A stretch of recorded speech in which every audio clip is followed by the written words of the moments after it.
when advertisers used women in tiny miniskirts to promote computer systems in the past.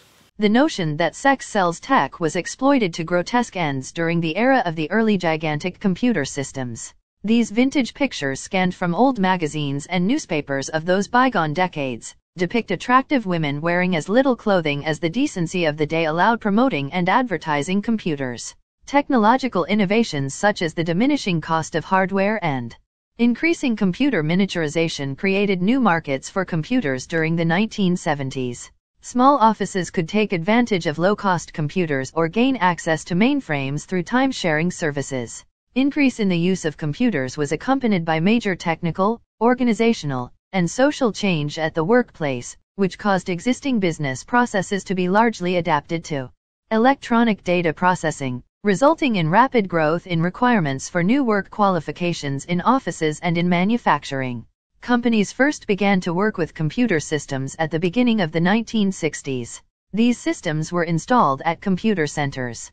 The operating costs of such a computer center were so high that the systems had to run day and night to be profitable. It was only large companies that generated such large volumes of data. Accordingly, it was large banks and insurance companies that first set up computer centers. A small number of highly respected computer specialists worked there, programmers who wrote the software and operators who ran the systems. In 1975, the microcomputer was introduced into the small business sector. Because of microcomputer technology, small businesses were able to compete with large corporate entities by having the ability to analyze business data. Over time, computer hardware became dramatically more capable, and advances in software, such as word processors, spreadsheets, and email, made it easier for workers to access these capabilities. The 1980s, however, saw the victory of an idea that only a few visionaries had dared to entertain. They brought the computer to every desk, the personal computer, or PC. When IBM finally brought out its first PC in 1981, people complained about its MS-DOS operating system, which was considered to be the second choice.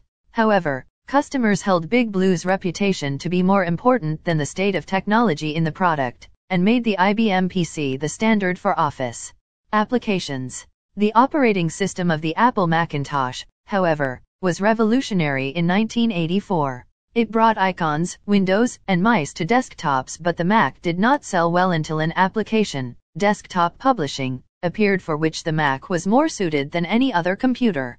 PCs were cheap, but there was still a market for more powerful desktop computers made to meet the requirements placed by engineers and architects on computer-aided design rather than for office or home users. As in the case of PCs, these first workstations, as these computers were called in order to distinguish them from PCs, came from a newcomer to the scene, Sun Microsystems, based in Silicon Valley. If you like this video, make sure you subscribe to my channel.